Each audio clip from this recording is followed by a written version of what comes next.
nós vamos levar até você com exclusividade um material obtido pela nossa equipe de reportagem.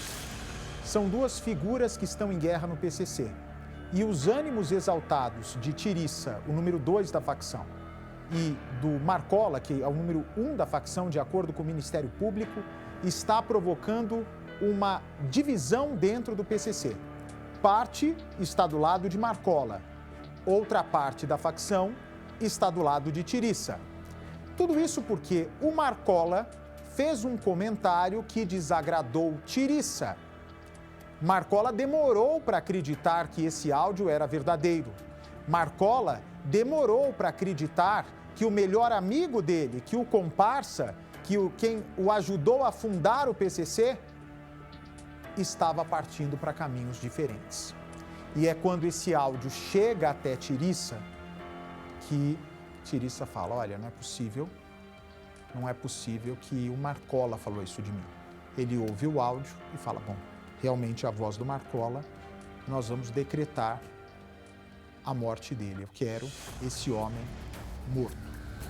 E aí a história ganha níveis perigosíssimos. E eu vou trazer esse áudio, inclusive, do próprio Marcola, fazendo a intriga, o que a esposa do Marcola chamou de buchicho dentro da facção. Mas primeiro coloca aqui na janela do lado o Tirissa, o número 2, o que teria jurado o Marcola de morte, falando para o juiz. Vamos ver. Houve uma reformulação do estatuto? Sim. Em 2017, 2018? Não, eu já não... 97? 97 acho que foi o original, né? Não, o senhor lembra? O que eu sei foi de 92 para 93, e aí que 2011, 2012 saiu esse estatuto aí, e o que acontece? Em 2012 saiu um novo estatuto, então, foi uma reformulação dele. Esse estatuto aí ficou pronto. Primeiro, passou por todo mundo lá, para ver se todos concordam, que eu falo todo mundo, não é sintonia final não, é todo mundo. E depois foi para o sistema penitenciário e para a rua, porque qualquer integrante poderia fazer sugestão nele. É isso aí. Ô, Roberto, o senhor disse que saiu do PCC em 2014, foi recolhido no sistema penitenciário em 2012. O que o senhor fazia enquanto estava lá em Venceslau, dentro do PCC? Distribuição de arma era uma atribuição sua dentro do PCC? Não diretamente, mas eu participei de algumas compras, sim. Compras de fuzil? Sim. Instalação de fuzil em veículos? Não. Distribuição de armas entre irmãos? Não. Na condição de sintonia final, você é a palavra final do PCC? Não. Na denúncia que foi oferecida lá em Venceslau, foi interceptada uma conversa e onde o senhor disse que o senhor é a palavra final do PCC. Isso mesmo, eu era uma das palavras final, eu até sei o grampo que o senhor está falando, tá eu e o GG do Mangue conversando com uma outra pessoa, Isso. com outras pessoas, na verdade. Olha, ele já falando para o juiz que ele mandava, hein? Quem nós éramos. E nós mas não é esse o áudio, não. Você vai ouvir já já, é a voz do Marcola. No Google, pode ver quem nós somos. Isso. Aí. O senhor estava conversando com o pessoal da ADA. Isso mesmo. O que é ADA? Amigo dos Amigos, é uma outra facção. Um grupo do Rio de Janeiro. É uma outra facção? Uma outra facção. Tá, e aí o senhor disse nessa conversa que era a palavra final do PCC, que poderia procurar no Google que você e o GG, como o senhor relatou, eram a palavra final do PCC. Sintonia final é a palavra final do PCC? Sim.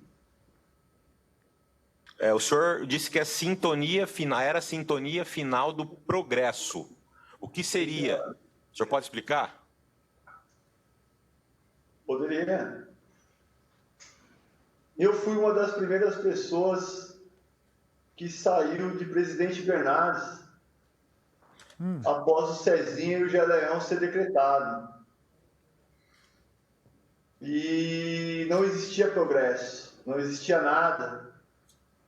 E eu saí, nós não tínhamos nada, nós criamos uma rifa onde nós colocamos um carro como primeiro prêmio e alguns eletrodomésticos para poder sortear entre 3 penitenciárias. E a partir dali se criou o progresso da rifa, aonde que eu era um dos responsáveis por esse progresso. Rogério Jeremias de Simone. Sim, Rogério Jeremias de Simone, eu estive com o GG em várias penitenciárias junto. Nunca moramos na mesma cela, mas convivemos no mesmo pavilhão, sim. Tá. Celas vizinhas, assim, do mesmo lado? Lá o pavilhão é coletivo, é celas, mas não é igual federal. Lá sai todo mundo. Segura um instantinho, por favor. Você que está chegando agora, só para entender. Esse homem é apontado pelo Ministério Público como o número 2 do PCC. Portanto, Marcola seria o 1, ele seria o 2. Só reforçar aqui uma informação. Estão me dizendo aqui que o advogado do Vinícius Gridspa falou que eu disse por 3 vezes que o Marcola, que o cliente dele, o Vinícius, é aliado ao Marcola. Em momento nenhum eu disse isso. Muito pelo contrário, eu disse o contrário disso. Eu disse que, inclusive, ele corre risco de morte por causa da turma do Marcola. Foi justamente ao contrário, acho que foi algo mal entendido, mas agora aqui me fiz explicar direito. O Vinícius, segundo a defesa dele, não tem nenhuma ligação com o Marcola. Mas esse homem que está prestando depoimento e que nós tivemos acesso exclusivo é o homem que teria jurado o Marcola de morte. Vamos ver. Entendi. O Marcos William Erbas Camacho também morava na mesma ala? Não, ele morava no pavilhão 1, eu morava no pavilhão 2. Daniel Vinícius Canônico? Daniel Vinícius Canônico é meu companheiro de rua. Nós temos processo junto assinado. O que significa ser companheiro de rua? Ele está do lado de fora? Não. Nós somos parceiros de assalto na rua junto. Entendi. Maravilha. O senhor foi indagado aqui sobre o Marcola. Nessa mesma denúncia de Venceslau, tem um organograma do PCC, tem as fotografias. Tem o Marcola mais acima e tem 8 nomes embaixo, 7 nomes embaixo. O Marcola tem uma ascendência sobre os outros 7? Olha agora, presta atenção agora. Senhor, tudo isso é um misticismo que geram em torno dele. Tudo isso é uma situação completamente fantasiosa. Parou. Ele está dizendo para o juiz que é um mito. Está rebaixando o Marcola na facção.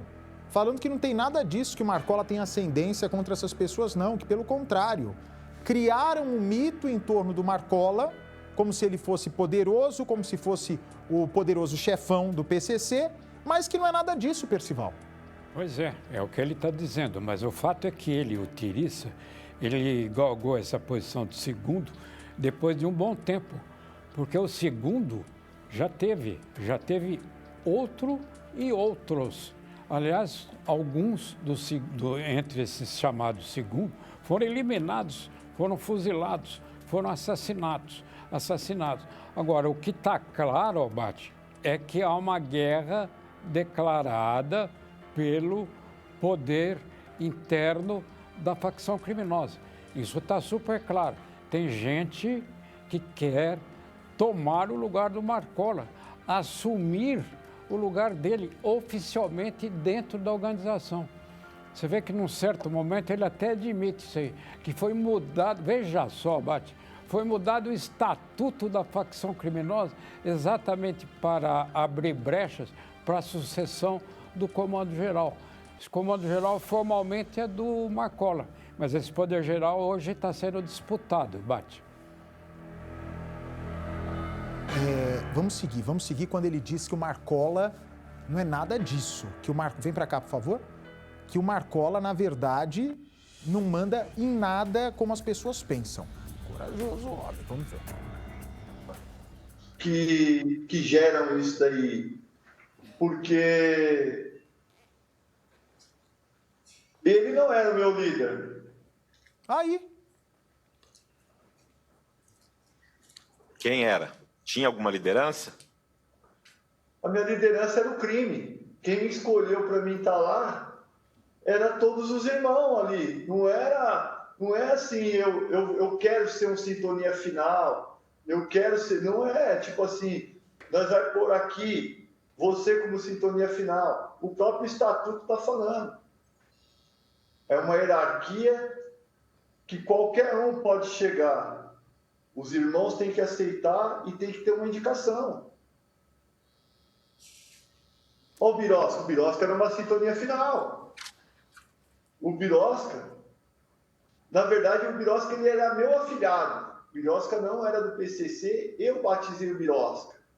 O Birosca era meu parceiro da rua, de asfalto também. Só que ele foi tendo os problemas, ele foi convidado para a sintonia, todo mundo aceitou, ele passou a fazer parte.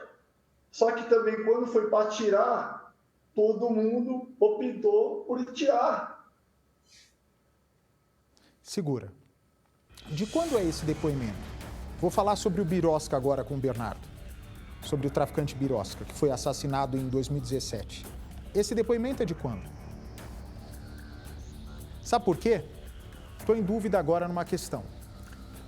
Será que ele está diminuindo a importância, tem que ver a data disso, ele está diminuindo a importância do Marcola porque o Marcola, quando dá um depoimento, ele diz ser um Zé Mané, um qualquer na facção. Ele sempre diz, não tenho nada a ver com o PCC, imagina, nem existe PCC, eu não sou líder de coisa nenhuma, não sou de PCC, pode me botar na cela com o Comando Vermelho, com o ADA, amigo dos amigos, com a facção do Norte, pode me botar em qualquer presídio.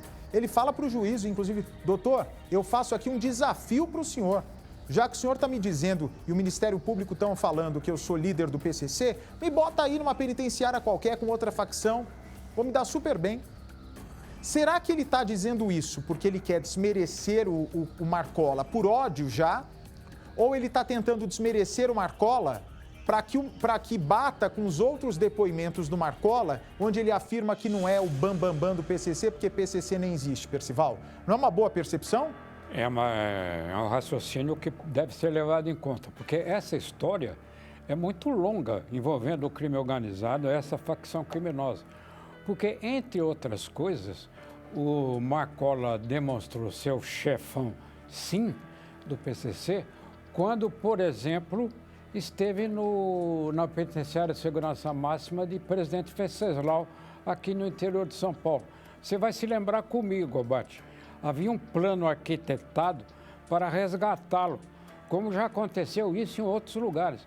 Um plano que mobilizava o PCC em vários escalões, a ponto de, em Presidente Venceslau, a aeronáutica interditar o espaço aéreo, a polícia ficar mais de um mês em torno da penitenciária de Venceslau, a rota ficou lá mais de um mês, a rota obteve por empréstimo um armamento do Exército Brasileiro para utilizar, para evitar qualquer tentativa de fuga. Então essa chefia é indiscutível.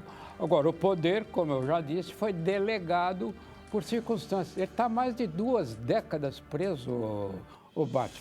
Então é difícil, claro, dentro de uma facção criminosa, manter o poder interno durante todo esse tempo.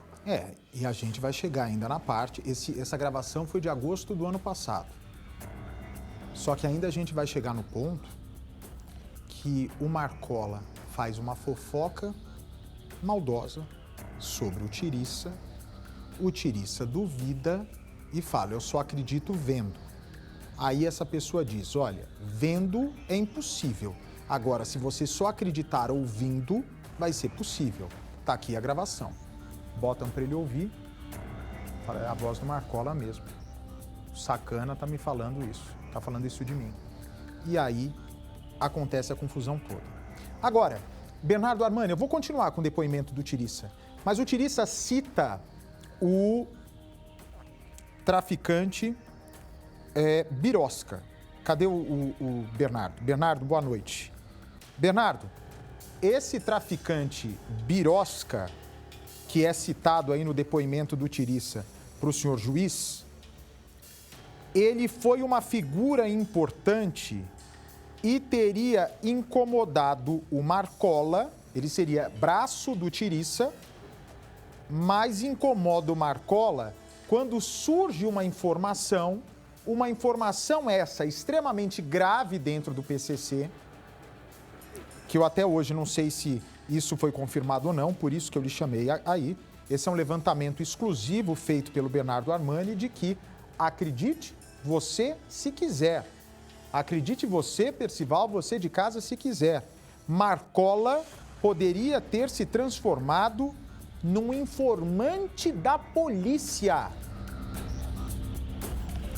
Quando o Tiriça bota isso na cabeça de que o Marcola seria um informante da Polícia Civil, ou seja, poderia estar lá, na verdade, para levantar informações e fornecer notícias para a Polícia Civil, para, quem sabe, reduzir seu tempo na cadeia, eles teriam designado Birosca para investigar se isso é verdade. E aí o Marcola teria descoberto que o Tiriça estava lá para investigar a vida dele na prisão. E aí, do nada, o Tiriça aparece morto na cela. Tiriça não, o Birosca. É mais ou menos isso, Bernardo? Olá, Bate, olá a todos que acompanham o Cidade Alerta. É por aí, viu? É por aí. A gente ouviu da voz ali do Tiriça que o Birosca era um braço direito dele, um companheiro da rua. E se tornou alguém importante, fazia parte da cúpula, na época que foi morto, viu? Da cúpula do PCC, segundo fontes que investigam diariamente a facção criminosa. E também tem um longo histórico de investigação dessa facção. O que acontece? Com essa informação divulgada, que o Marcola poderia ter sido um informante da facção, e o que eu ouvi falar, viu, Bate, é que não apenas para se livrar de pena ou tentar se livrar de tempo de cadeia, mas para assumir postos mais altos dentro da própria facção. Inclusive, citaram dois nomes, um deles seria do Geleia, seria alguém também da alta cúpula do passado, que ele poderia ter delatado na época, ter entregado informações à polícia desse Geleia, para aí sim tomar o lugar dele. Mas isso tudo ainda nada confirmado, viu, Bate? Isso são coisas lá de 2017, quando da época da morte do Birosca. Então, quando essa informação foi divulgada em um livro, viu, Bate, publicado, escrito por um desembargador da Justiça, que também investigava facções criminosas, aí isso chegou ao ouvido de integrantes do PCC, e esse Birosca, que já fazia parte da alta cúpula, ficou intrigado. E ele começou a pensar, olha, isso tem que ser levantado, tem que ser investigado. Será que existe alguém infiltrado aqui no meio de nós? Aqui em meio aos detentos, pois Marcola, naquela época, não seria ainda a alta liderança da cúpula. E aí sim, ele queria investigar com mais afinco, tirar isso a limpo, de uma vez por todas. E o que acontece? Ele é executado na prisão, Birosca é encontrado morto. E até agora, até os dias de hoje, Bate, ainda paira uma dúvida, e essa é a informação que nós temos de investigadores que acompanham o PCC, ainda paira uma dúvida se aquela informação lá do passado, da ligação do Marcola com a Polícia Civil, de ele ser ou ter sido um informante da polícia, se ela ainda há dúvida se isso existiu, se isso foi uma invenção ou se isso até hoje pode ser verdade, Bate. Você está querendo me dizer que o Marcola podia ter... Olha só a inteligência do cara, né? Como esses caras que são líderes de facção, infelizmente, não usam a inteligência para o bem. O que você está querendo me dizer é que o Marcola, quando você diz que ele vira informante, ele seria um dedo duro para que a polícia fosse lá, tirasse da frente dele um traficante aliado para que ele galgasse patamares maiores dentro do próprio PCC? Ou seja, ele teria usado a polícia como uma arma para tirar os seus amigos que estão na frente dele, e esses amigos sendo mortos em confrontos ou presos em confrontos, faria com que o Marcola atingisse um patamar mais alto na facção? Ele conseguiu? Essa ideia teria passado na cabeça dele? Algo inteligentíssimo para o crime, né? Isso foi o que eu ouvi, viu, Bate? Essa é uma fonte que revelou exatamente isso, pois essa passagem dessa suspeita dele ter sido um informante da Polícia Civil, isso está publicada num livro de um desembargador, um ex-desembargador que combateu aí também as facções criminosas. E aí ficou aquela suspeita em meia facção. Mas o motivo seria realmente para subir mais degraus na facção, para atingir uma hierarquia maior e talvez tomar conta de tudo. E hoje é o que as autoridades dizem, que ele é o número 1 do PCC, Bate. E não, coincidência ou não com essa informação que você está trazendo, desde 2017, quantos líderes do PCC a gente já não viu sendo mortos por emboscada ou por intrigas provocadas entre o próprio PCC? Muitos, Bate. E chama a atenção que o Birosca, envolvido diretamente, ou a pessoa que estava mais intrigada, mais preocupada com essa informação, apareceu morto dentro da cela, e isso causou um mal-estar entre outros integrantes da cúpula, inclusive o Tiriça, que era muito ligado ao Birosca. E aí ficou aquela suspeita, tanto da informação de ser informante ou não, quanto pela atitude da ordem do Marcola, que teria mandado matar o Birosca quando ele queria começar a investigar, ou pelo menos teria levantado a suspeita contra o Marcola. Quando você diz que o Birosca foi encontrado morto na cela, você sabe as circunstâncias? Foi um suicídio, simularam um suicídio ou foi um homicídio? Esses detalhes eu ainda não obtive, viu, Bate? Estamos tentando apurar mais informações para saber os detalhes dessa morte. O que se sabe é que ocorreu dentro de uma penitenciária no ano de 2017. Estão me dizendo que foi durante o banho de sol. No pátio da penitenciária, os presos usaram estilete para matá-lo, o Bernardo. Então, chegou aqui a informação no meu ouvido, foi um homicídio mesmo. Ele foi realmente, nem precisaram simular. Quando teriam desconfiado que o o Birosca estava tentando investigar a vida do Marcola, descobrir essa suposta tática para tirar aliados da frente dele, mataram ele com estilete no banho de sol. Vamos seguir, eu já volto com você, Bernardo, parabéns pela apuração. Vamos seguir com o depoimento do Tiriça e já a fofoca do Marcola, que provocou a ira aí do Tiriça. Vamos lá. Ô, Roberto, existem decisões colegiadas dentro desse grupo dos Sintonias. Essas decisões são tomadas de forma independente, cada sintonia tem a sua autonomia. Como é que vocês fazem uso do poder dentro do PCC? Senhor, o estatuto está ali, é um documento. Nós chamamos carteira de motorista. Você está dentro, você está habilitado, está ali. Cada um tem sua autonomia, cada um sabe o que faz. Se você errar dentro daquela situação ali, seja eu, seja o GG que errou, foi cobrado, seja o Paca que errou, foi cobrado, seja o Birosca que errou, foi cobrado. Se eu errar, eu também vou ser cobrado. Eu não sou impune a erro, não. Se eu errar, eu sou cobrado e perco minha vida também. Na época que eu era sintonia, uma atitude errada minha, eu sou cobrado. O senhor disse que não pertence mais ao PCC, né, que atualmente está recolhido em Brasília. O senhor permanece recolhido junto com os demais membros ou foi afastado dos faccionados? Não sei se precisa solicitar ou não, como que funciona. Não. Eu continuo sendo companheiro, eu continuo sendo irmão de sofrimento, eu continuo sofrendo, eu continuo no cárcere, eu continuo sendo preso. Eu ainda sou respeitado pela pessoa que eu sou, pela pessoa que eu fiz.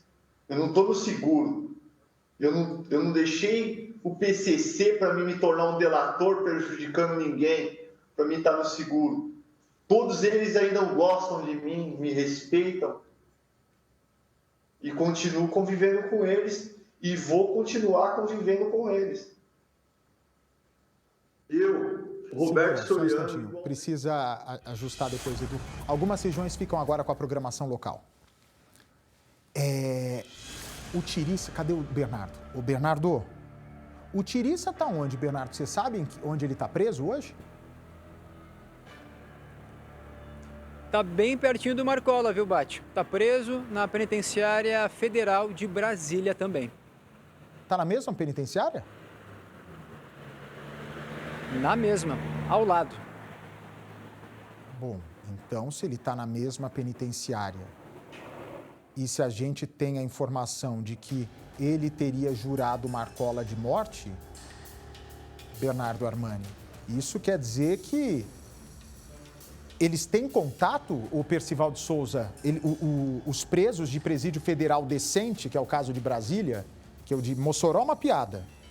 Agora, os presos lá dentro, o Marcola tem contato no banho de sol com Tiriça? Porque se eles têm contato diretamente, não sabemos, mas ambos estão na Penitenciária Federal da Papuda, que é também considerada um presídio de segurança máxima. Agora, o contato dos dois, pelo que nós acabamos de ouvir aí do Tiriça, é incrível isso, porque pessoas presos que ocuparam altos escalões também foram mortos. Você vê, foi morto o GG do Mangue, estava num lugar no Ceará, desceu um helicóptero, ele foi fuzilado, é uma coisa incrível. Agora, a disputa interna também é tão sangrenta, Bate, que anos atrás, a esposa, a mulher do Marcola, foi assassinada.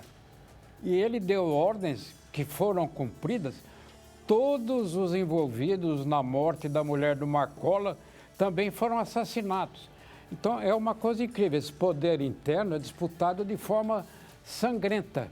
E pode ser também que o Marcola, depois da mulher morta e depois de ele ter um certo receio de alguém próximo ou ele mesmo ser atacado, ele optar por dar informações para a polícia, Bate. Bem, vamos ver aí agora o Tiriça, para você entender. O Tiriça é o homem que quebrou a relação com o Marcola, teria quebrado, e agora teria jurado... O Bernardo está por dentro dessa informação? Ou não? Hein, ô Bernardo?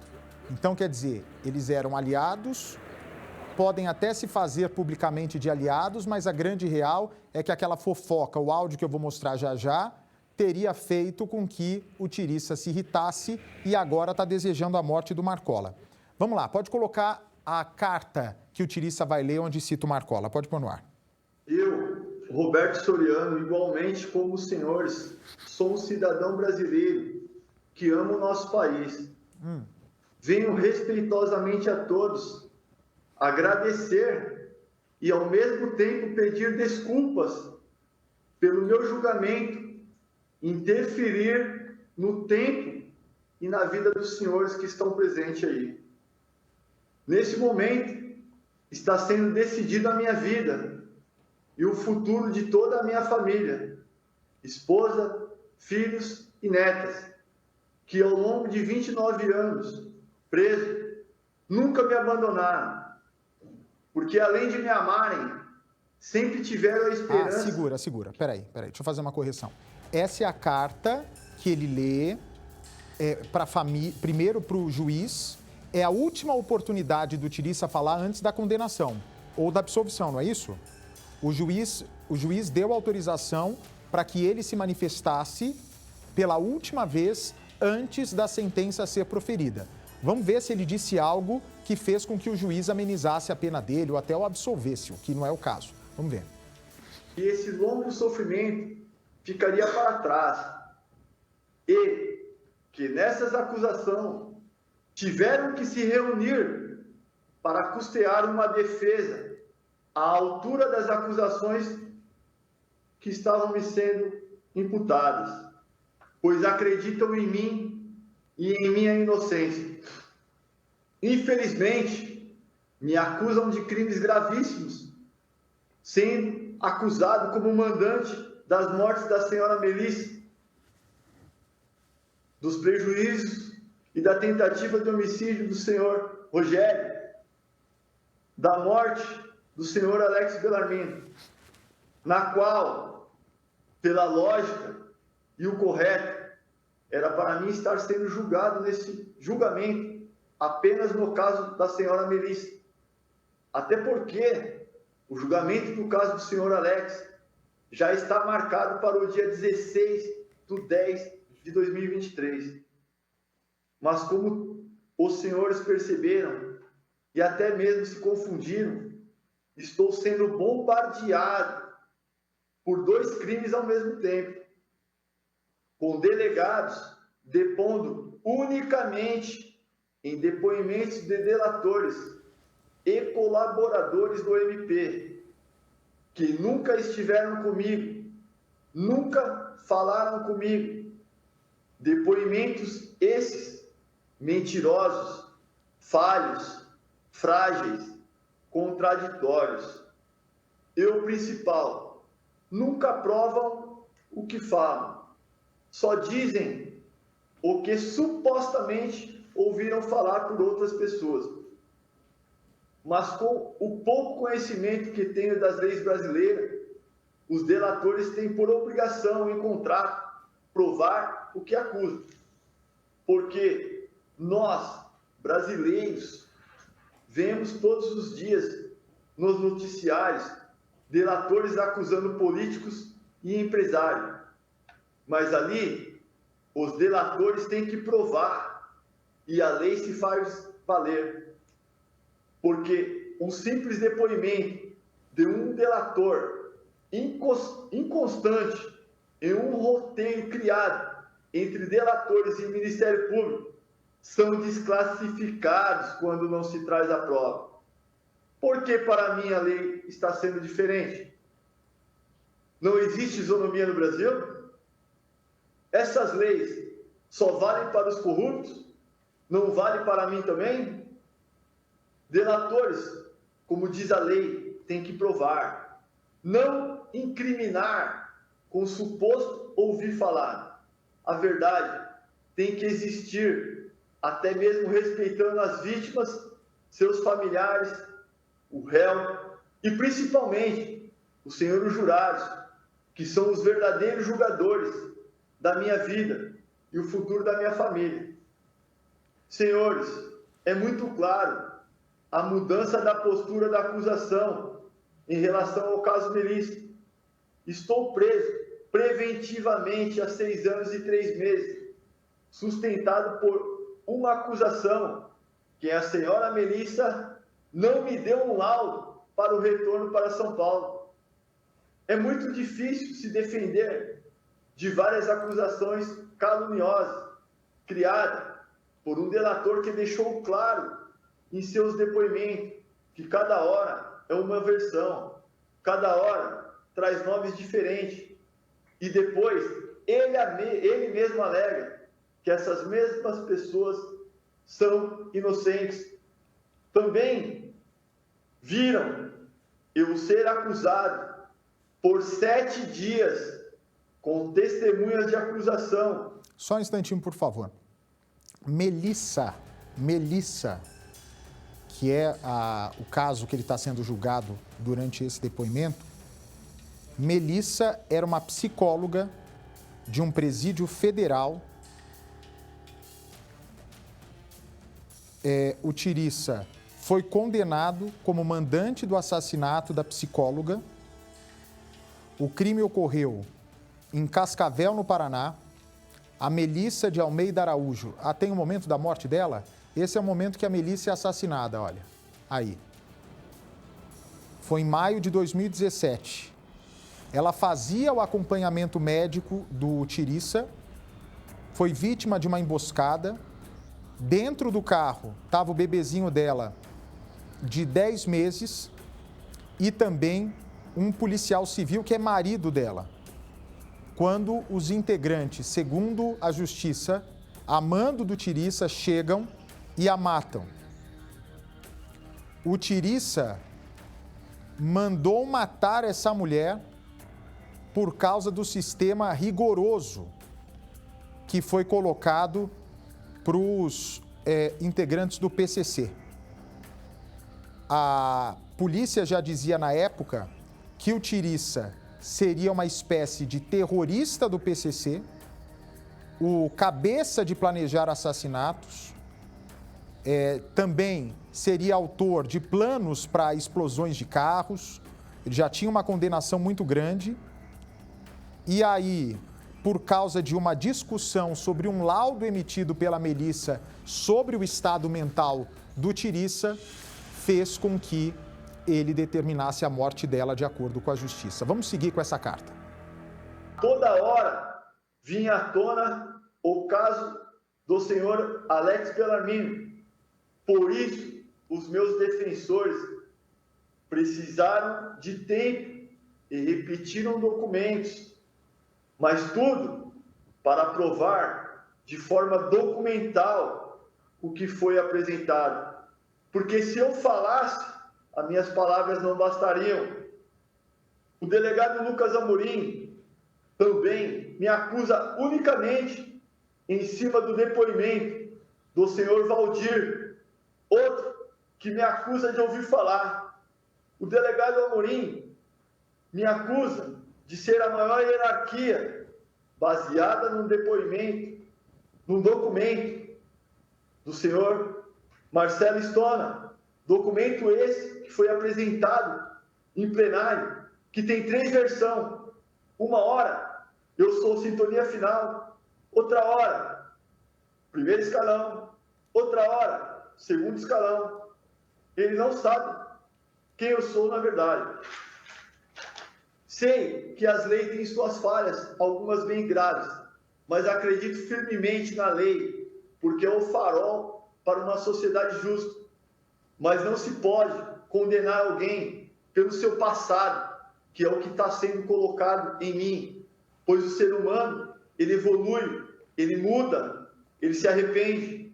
E é o que aconteceu comigo. Eu só peço encarecidamente que eu seja julgado por provas, não pelo meu passado. Eu agradeço a todos e agradeço também ao juiz Fábio, que me mostrou perante esse julgamento o seu senso de justiça. E eu agradeço a todos. Obrigado. Obrigado. Bem, ele deu a versão dele, fez a última tentativa, não deu certo, foi condenado. Fecha meu microfone, por favor, um instantinho.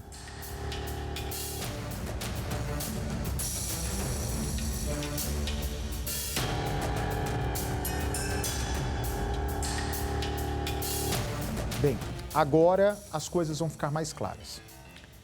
Vocês entenderam que o Tirissa foi condenado por matar a psicóloga de um presídio federal. Aí, você vai falar comigo, né, Bate? O cara é corajoso, hein? Ele mandou matar uma mulher de policial civil que era psicóloga responsável por cuidar dos laudos que diziam, ó, esse aí tem que ficar no isolamento, esse daí tem um perfil mais assim, esse tem um perfil mais assado, ou seja, um cara do PCC mandando matar uma psicóloga de presídio federal, você cria um ranço em efeito cascata com as outras psicólogas, e esses laudos delas, ou deles, dos psicólogos, são fundamentais. Pois bem, o Marcola fica sabendo disso. O Marcola descobre que o Tirissa mandou matar a tal da Melissa. E ele fala, caramba, mas não é possível que vocês estão me contando que esse cara foi maluco, transtornado, a ponto de tirar a vida de uma psicóloga de penitenciária de segurança máxima federal. A gente depende do laudo dessa mulher. A gente depende do laudo dessa categoria de profissional. E ele me faz uma coisa dessa? Pois é, Marcola. Ele fez uma coisa dessa. É aí que o Marcola vai fazer um comentário que vai chegar até o ouvido do Tiriça. Quer ver? Vamos ouvir o que o Marcola disse sobre o Tiriça. Mas vamos conversar com o senhor.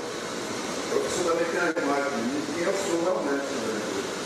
Eu não vou dizer que eu sou um cara bom, eu sou um cara perigoso, de verdade. Eu sou mesmo.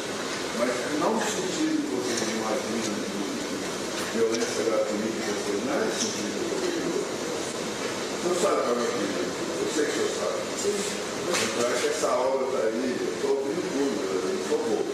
Vejo o aumento de agentes, eu vejo muito enxerga as coisas. O meu perigo é esse mesmo. Eu não nego isso, porque a gente tem uma visão, é minha, né? É minha obrigação até, lutar por melhor para mim, entendeu?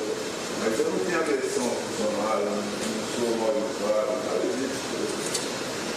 E até porque você sabe que vai ser, esse caminho é um caminho que não vai te trazer nada. Eu deveria me tornar um psicopata desse igual o Soriano fez. Parou. Soriano é a forma que ele se refere ao Tiriça, não é isso? É o nome do Tiriça. Hein, Bernardo Armani? Então quer dizer que o Tiriça, que ele fala que o Tiriça é um psicopata. Ele trata o número 2 da hierarquia como um psicopata. Aí você imagina, o cara que é teu chegado, que é teu aliado, que está na mesma prisão que você, que formou o PCC com você, de acordo com o Ministério Público, te chama de psicopata, aí azeda a relação a partir desse momento. É isso, Bernardo? E segundo os investigadores, viu, Roberto Soriano Tiriça, ele integra também a sintonia terrorista do PCC. Existe essa ala, viu, na facção, Bate. Isso porque ele é considerado violento, sanguinário e mandava matar várias pessoas. Pelo menos ele foi condenado por ter ordenado a morte dessa psicóloga, a Melissa. Algo que o Marcola seria contrário a essas várias ordens para matar pessoas. E aí sim, o Marcola se refere a ele como psicopata.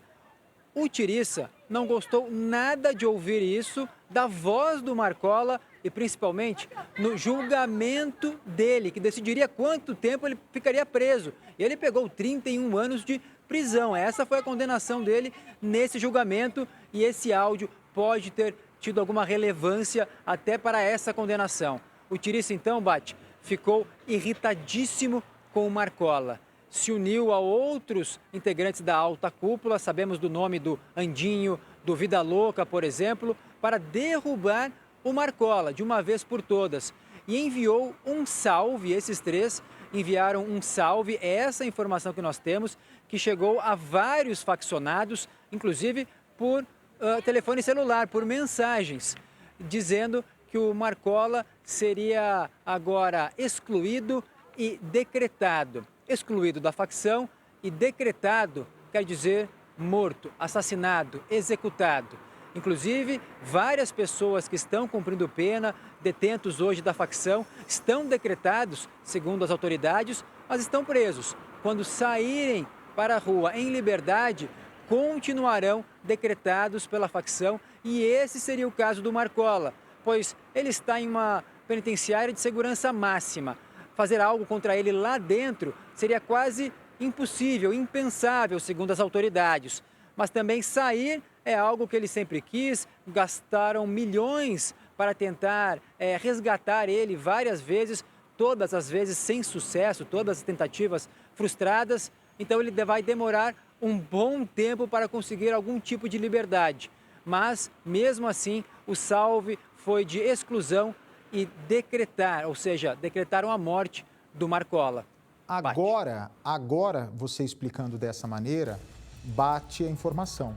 Porque veja só, a esposa do Marcola naquele vídeo diz, eu estou preocupada com você. Ora, como é que você está preocupado com alguém que está num presídio federal? Está mais seguro do que qualquer um de nós. Concorda? Menos no de Mossoró. Tirando o presídio de Mossoró, qualquer presídio federal brasileiro é mais seguro que qualquer lugar. por que a esposa... Não ficou claro, quando houve aquela conversa, por que a esposa estava preocupada com a segurança do Marcola se ele está dentro do presídio federal.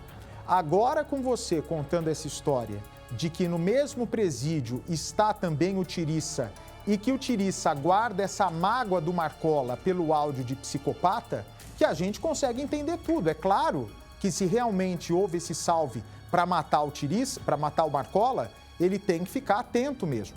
Mas o Marcola diz, tem quem me proteja. Quem será que dentro do presídio dá essa proteção que o Marcola disse para a esposa estar tranquilo? Ou não existe essa proteção e ele só disse para a esposa ficar mais calma? O fato é que a justiça usa o áudio do Marcola, classificando o crime da doutora Melissa, da psicóloga Melissa, como algo cometido por psicopata, para sensibilizar o juiz, sensibilizar os jurados e condená-lo.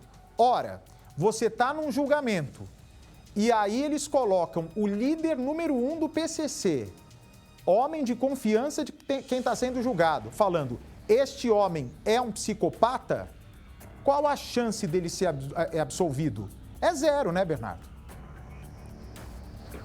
O áudio do Marcola acabou com qualquer chance dele, não é isso? Esse áudio do Marcola acabou com a esperança dele ser absolvido no assassinato.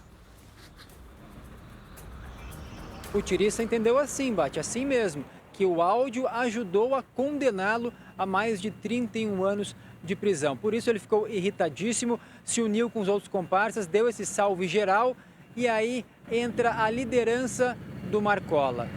Ele evitou esse golpe, como está sendo chamado entre as autoridades, essa virada de mesa.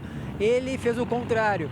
O Marcola decretou a exclusão do partido, do PCC, da facção, do Tiriça e desses outros dois cúmplices, comparsas nesse golpe, do Andinho e também do Vida Louca, o Abel.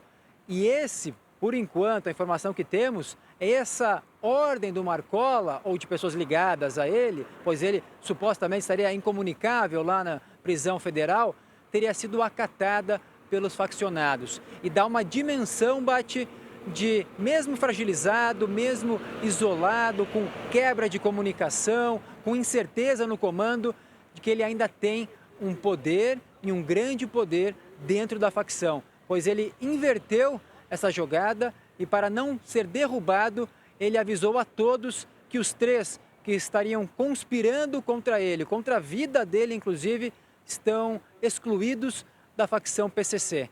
E agora resta saber qual será a próxima jogada nesse tabuleiro de xadrez, se eles vão aceitar essa exclusão e vão ficar quietos, se eles vão se rebelar ainda mais. A guerra está deflagrada e isso está claro para todas as autoridades, Bate. Mas veja só. Para o Marcola, o Tiriça não pertence mais ao PCC. Para o Tiriça, é o Marcola que não manda mais em nada no PCC. Como é que vai se decidir isso? O que morrer primeiro. O que for um dos dois deve ser morto. Estão no mesmo presídio. Isso daí, Percival de Souza, para as autoridades, é uma guerra declarada. Um dos dois ali, muito provavelmente, vai morrer e, pelo jeito, pela animosidade, não vai demorar, Percival. É uma bobeada da segurança do presídio, um dos dois se mata. Você vê, uma raiva recíproca do Marcola para o Tiririca e vice-versa. Eles se odeiam. Agora, quando o Marcola se refere ao Tiriça como psicopata, é evidente que ele está com muita raiva do Tiriça. E o Tiriça, ao saber que foi chamado de psicopata pelo Marcola, também quer se vingar. Agora, vamos tentar entender por que o Marcola se refere ao Tiriça como psicopata. Acontece que mas isso está claro. Está claro, o cara matou uma pessoa que eles precisam, que eles dependem.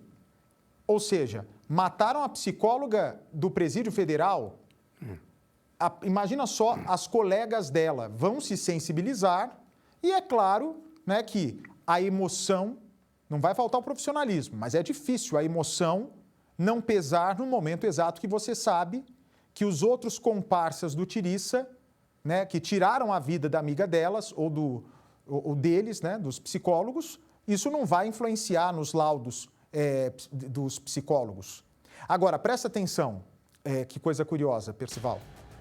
Só uma informação que eu tive agora, eles não têm contato, viu, Bernardo? Eles não se falam dentro do presídio. Eles nem se veem dentro do presídio. Existe uma escala horária para banho de sol. A partir do momento que alguém se confundir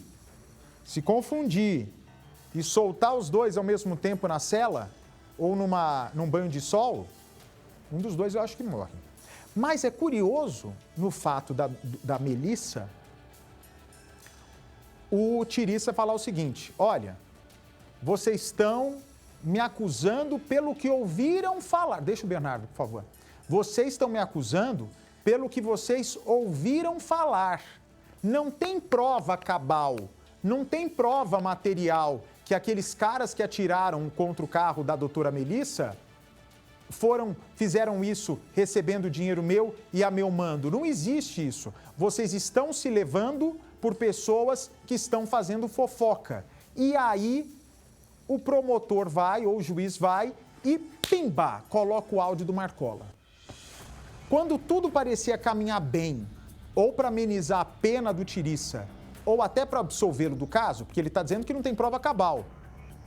Só que aí você bota o líder do PCC falando que o cara... Quer ver? Bota aí o áudio do Marcola. Esse aí, áudio foi o tiro de misericórdia contra o Tirissa. Quem eu sou realmente, eu não vou dizer que eu sou um cara bom, eu sou um cara perigoso, de verdade. Eu sou mesmo. Mas não no sentido que vocês imaginam de violência gratuita, não é esse sentido que eu digo. Você não sabe para minha vida, eu sei que você sabe. Então acho que essa obra está aí, eu estou brincando, eu sou bobo. Vejo o aumento de agentes, eu vejo muito enxerga as coisas. Meu perigo é esse mesmo. Eu não nego isso, porque a gente tem uma visão, é minha, né? É minha obrigação até, lutar pelo melhor para mim, entendeu? Mas eu não tenho aversão ao funcionário, não sou mal educado, nada disso. Parou, segurou. Eu não tenho aversão a funcionário. Quando ele diz eu não tenho aversão a funcionário, será que essa, o Bernardo Armani, seria uma provocação já ao Tirissa? Que o Tirissa tinha aversão a funcionário, tanto que estava sendo julgado e foi condenado por ter matado uma funcionária, psicóloga, do presídio. Acho que sim, Bate. Ele está deixando claro, olha, vocês estão fazendo a função de vocês, eu estou aqui preso, tenho que pagar, mas ele também larga essa questão de não ter aversão a funcionários. E o Tirissa fez exatamente o contrário. Foi uma funcionária que atendia os detentos, inclusive fez um laudo do próprio Tirissa que ele mandou matar, segundo a justiça. Vamos seguir quando ele chama o Tirissa de psicopata ainda. Quer ver? Eu até porque você sabe que vai ser, esse caminho é um caminho que não vai te trazer a melhor. Tornar um psicopata desse igual. Pausou. Mas eu poderia me tornar um psicopata desses, igual o Soriano, que é o Tirissa, igual o Tirissa fez, poderia fazer isso também. Quando o jurado ouve isso, você imagina, você está no meio de um julgamento, qualquer crime, hediondo, bota um áudio do Marcola falando que o cara que está sentado ali para ter o futuro decidido se vai ficar preso ou não, coloca o áudio do Marcola dizendo, esse é um psicopata. Pô, se o Marcola está dizendo isso do próprio colega, laudo psiquiátrico vai para o lixo, laudo de psicólogo vai para o chão, depoimento de testemunha vai para o chão. É um cara com maior peso no crime brasileiro que estava ali chancelando a periculosidade do Tirissa.